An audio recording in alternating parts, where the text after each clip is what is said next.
அனைவருக்கும் வணக்கம். நீங்கள் நம்ம சேனலுக்கு புதுசுன்னா பக்கத்தில் இருக்கிற பெல் பட்டன் அமைத்தி சப்ஸ்கிரைப் பண்ணிக்கோங்க. தொடர்ந்து எல்லா வீடியோக்களையும் நீங்கள் பார்க்கலாம். இன்னைக்கு எப்படியாவது இந்த லெட்டரை சுமதிக்கிட்ட கொடுத்துடணும். அப்பஞ்சத்து கொஞ்ச நாள் கூட ஆகலை, அதுக்குள்ளே கோயிலுக்கு வரணும்னு வராளே. என்னவா இருக்கும்? கேட்டால் மன நிம்மதிக்காகன்னு சொல்கிறா. அட என்னம்மா யோசிச்சுக்கிட்டு கோயிலுக்குள்ளே வாங்க. என்னது, பஸ்ஸு பார்த்து இங்கே நிற்கிறான்? கோயிலுக்கு வந்திருப்பான்.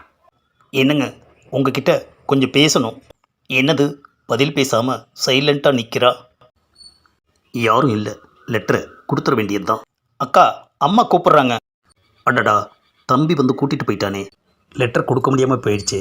A few moments later. என்ன விஜய், சக்ஸஸா?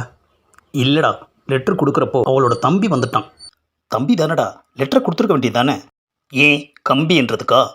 ஓகேடா, வெயிட் பண்ணுவோம், வேறு ஏதாவது வாய்ப்பு கிடைக்கும். என்னது இது, இந்த மனுஷன் கோயிலுக்கு வந்துட்டு சாமியும் கும்பிட மாட்டேங்கிறாரு, ஒன்றும் பண்ண மாட்டேங்கிறாரு, ஏதோ யோசனையாகவே இருந்துக்கிட்டு இருக்கிறாரு. என்னமாமா ஒரே யோசனையாக இருக்கீங்க? என்னோட யோசனையே வேற. இப்போதைக்கு அதை நான் சொல்ல மாட்டேன். ஆமாம் ஆமாம், நீ சாமி கும்பிட்டுட்டியா? கும்பிட்டுட்டேம்மாம்மா. ஆமாம், அது என்னடி கையில்? திருநூறு குங்குமம். ஆமாம், பேப்பர் கிடைக்கல, இந்த தேடி எடுக்கிறான். டேய், உழவர் அவங்க அம்மாவோட வந்துட்டு இருக்காங்க பாரு. டேய் ராமு, ஒரு பேப்பர் எடு, திருநூறு குங்குமம் அடிக்கணும். அட, அந்த அங்கிள் கையில் பேப்பர் வச்சுருக்காரு.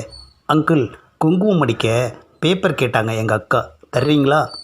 டேய், நல்ல வாய்ப்பு, இந்த லெட்டரை அவங்ககிட்ட கொடு, கண்டிப்பாக அவங்க பார்ப்பாங்க. என்னடா விளையாடுறியா? கஷ்டப்பட்டு எழுதின லெட்ரு அவங்க பாட்டுக்கு பார்க்கலன்னா என்ன ஆகுறது? டேய், என்னடா கையில் இருந்த லெட்டரை பிடிக்கி குங்குமம் அடிக்கிறதுக்கு கொடுத்துட்ட? கண்டிப்பாக அவங்க அந்த லெட்டரை பிரித்து பார்ப்பாங்க. அவங்க பேர் இருக்கிறதுனால நிச்சயமாக அதை படிப்பாங்கடா. அக்கா, இந்தக்கா பேப்பரு. அடடா, லெட்ரு பிரிக்கிறாளே, கடவுளே, எப்படியாவது அந்த லெட்ரு அப்போ பார்வையில் பற்றணும். ஏங்கன்னு எனக்கு கொஞ்சம் பேப்பர் தர்றியா? இது யாரு, சிவ பூஜையில் கரடி மாதிரி?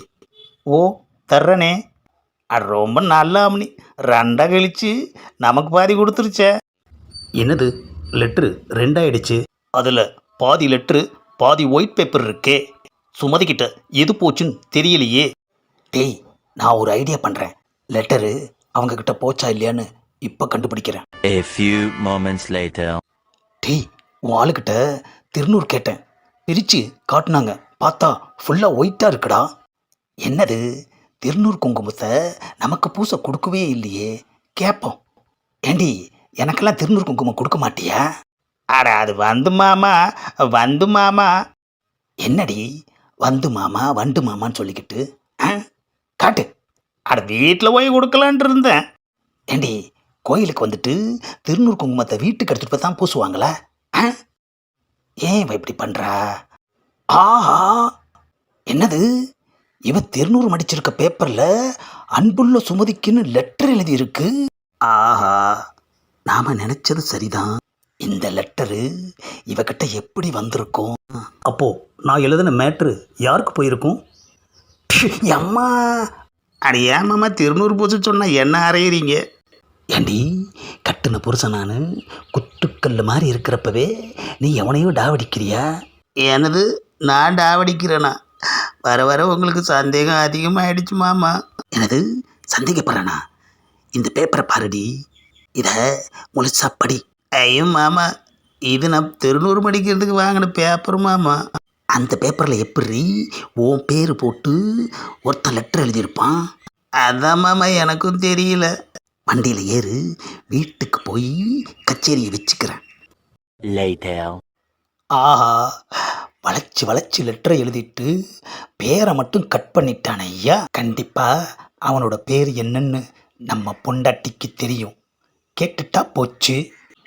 ஏண்டி, லெட்டரே இவ்வளோ தான் இருந்ததா, இல்லை பேரை மட்டும் கிழிச்சிட்டு வெறும் லெட்டரை கொண்டு வந்தியா? ஐயோ மாமா, எனக்கு எதுவுமே தெரியாது மாமா. என்னது, எதுவுமே தெரியாதா? ஏண்டி, கோயிலுக்கு எதுக்கு போகிறேன்னு கேட்டனே, அதுக்கு என்ன பதில் சொன்ன? அட, வெளியில் சொன்னால் பழிக்காதுன்னு சொன்னேன் மாமா. ஏண்டி நான் என்ன காதில் பூ வச்சவன் நினச்சியா? செக்கரடி நோண்டி நொங்க எடுத்துருவேன், புரியுதா? ஐயோ, இந்த மனுஷன் எவ்வளோ சொன்னாலும் நம்ப மாட்டேங்கிறாரு. மாமா, நீங்கள் நொங்க எடுங்க, பதனி எடுங்க, ஆனால் நான் சொல்கிறத மட்டும் நம்புங்க மாமா. எனக்கும் இந்த லெட்டருக்கும் சம்மந்தமே இல்லை மாமா. கோயிலில் அவ்வளோ பேர் இருந்தாங்க, யாருக்கிட்டேயுமே போகாமல் அந்த லெட்ரு எப்படி உங்ககிட்ட வந்துச்சு?